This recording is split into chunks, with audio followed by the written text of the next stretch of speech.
Hello, today I'm going to go through my food shop, what foods I buy, how much it costs me, how many meals that gets me, why I choose the foods that I do, um, and then we'll also be doing some stretches for the lower back um, that improve general mobility and stretches that I do before every workout.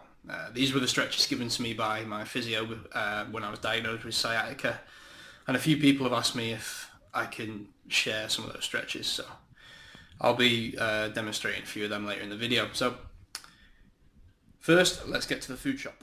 Through the veg and the fruit, 4 cans of chopped tomatoes, dead cheap, I think 35p a can.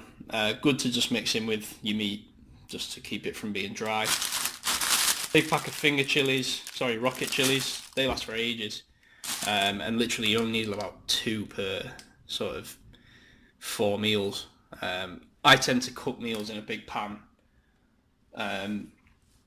so I've got a big stock of it, so I don't have to keep cooking all the time. Put 2 of them in there, adds a little bit of heat. Bananas, frozen strawberries, they were £1. Don't usually get them, usually get blueberries, but I'm not saying no to £1. 3 packs of cherry tomatoes. My mate told me what these were good for once, and I forgot, but they're nice. Mix them with egg, meat, whatever. Never get orange juice, but it's nice in it, so got a big fat one of them. Put that with my breakfast. I'll just have a glass of that with my breakfast. Good for hangovers as well, if you drink. I personally never touch alcohol. Spinach, good source of iron. I don't really tend to eat sort of greens on their own, so I mix them in with the big sort of pots that I was mentioning before. I cook a load of meat in a big wok, stick a load of spinach in it, so I've got my greens there. Avocado, love avocado. I tend to make my own guacamole, so I'll mix that with red onion, lemon juice, bit of chili sauce, salt and pepper, and you just whip that up into your own guacamole. I reckon an hour before you work out, bit of guacamole with some meat, no carbs, and you get a great pump. 2 big things of spring onion, 3 red onion, and then onto the carbs. So I can never be arsed cooking rice, so golden vegetable rice there. Get a few of those, I like those. There's like 4 there, I already eaten 1, and the couscous. These are like 49p each, and you get a decent portion size as well. Lemon and coriander ones go well with fish, so obviously cheaper to buy sort of rice in big packs, but then you've got to cook it, and I ain't got time for that. Protein sources, free range eggs, 30 of those. Always eat the eggs at breakfast. Make sure you get a cage, guys. It does help out the hens, helps them have a better life, and I'm all about animal rights. Big animal rights activist. As you can see from this 20 pack of bacon that I then mix with the eggs. Lean steak mince, 750 grams, only a £5, decent value. Atlantic cod fillet, swordfish. They were doing that on offer in Tesco at the moment. I couldn't miss out on that. I love swordfish. So I got myself a couple of steaks. This skyr yogurt stuff. Scandinavians love this protein yogurt stuff. When I used to live in Sweden, they just scrammed it all the time, so I decided to get some. It's quite thick. I would mix it with some oats and fruit, because it kind of sticks to your mouth a little bit. But it is nice, and there's a lot of protein in there. About 2 kilos of frozen chicken. Yeah, it's frozen, but it's 100%, so it doesn't shrink like a ball sack in the oven or in the pan. And then I got 2 of these everyday white fish fillets. It is value stuff, but if you mix it with a load of veg, it tastes quite nice. New York bagels. I always get the cinnamon ones, but decided to get wholemeal ones this time. Honey, shitload of calories in there. Put it on top of the porridge to just sweeten things up. And then the Meridian cocoa and peanut butter. I think that's new, dead nice, something a little bit different. All of this, guys, cost me about 60 quid. I spend 60 quid a week on food pretty much every week. Gets me about 42 meals. I aim for 6 a day, but if I'm sort of short on time, I'll go for 5. And I don't really see the problem with spending too much money on food, because especially if it's important to you and important to your lifestyle, you don't waste it. It just comes out your arse, doesn't it? So that's my shop, guys. I'm going to demonstrate some stretches that I was given for my sciatica that can help with general lower back pain. Preps your back for tension and stress in your workout as well. So I'll perform these before every workout, before I head out to the gym.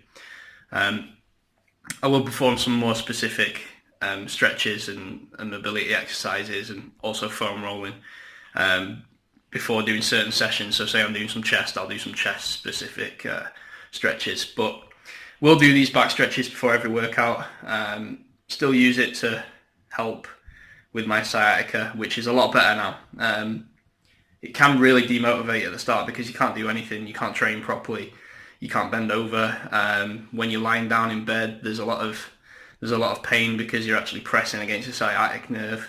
Of course, not everyone's got sciatica, but a lot of people do struggle with lower back pain. So these are the stretches that I would definitely recommend. These were given to me by my physio. Definitely try them out. It can only help. So I'll demonstrate a few. I don't know the exact names for them, but I'll try and demonstrate as best as I can. So the first one would be just pressing your hips into the floor. Try and clench the glutes. I do say that you have to activate your core and your glutes when you're struggling with lower back pain. It's all sort of interrelated. So if you've got a strong core, then your back doesn't take as much of the stress when you're performing sort of heavy lifts, squats, deadlifts, that sort of thing. So from that position, and then just stretching out, so you're stretching across the lats. 3 times 20 seconds of those. Second one, so right leg comes into a 4 position there. So crossing it in front of your left leg, left foot up, and then leaning forward, and you'll feel a stretch right down the right glute. Same again for the other side, left leg in front into a sort of 4 position, right foot up, leaning forward, and a stretch down the left glute. Third stretch, just lying flat on your back. Probably would have seen this one before. Just bringing your right leg over into a sort of 90-degree position. Keep your other leg straight, facing towards the ceiling, and you'll feel a similar stretch down right glute again, and then onto the other side, left leg over, 90-degree angle, right foot nice and straight, leaning towards the ceiling, and a stretch down left glute. You can remain in this position for the next stretch, just a basic knee hug, 20-second hold, left leg, 20-second hold. Stay in this position. Right leg crosses over. Move back a bit so you can see. Right leg crosses over, 4 position again. And then, as if you're doing the knee hug, grab your left leg, pull towards with your foot still on top of the left leg. And you'll feel stretch right down the glute again. A lot of it is in stretching the glutes. A lot of people are very sort of stiff there, and what this aims to do is sort of mobilise the area a little bit. Same again, left leg crosses over the right, and then hug the right leg. Stretch down left glute again. There's also some hip exercises that you can do. Hip mobility. So I would call this a sort of Buddha pose. Bring your feet in, knees out, so you're trying to push your knees to the floor. And you hold this position for 20 seconds, do this 3 times again.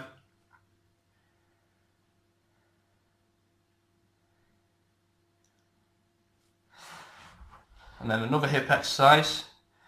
I think it was best described to me as a sort of baby sort of pose. So legs in the air like this. Just widen them just further than shoulder width and hold that position. And you will feel a stretch right down the adductors as you would with the Buddha pose.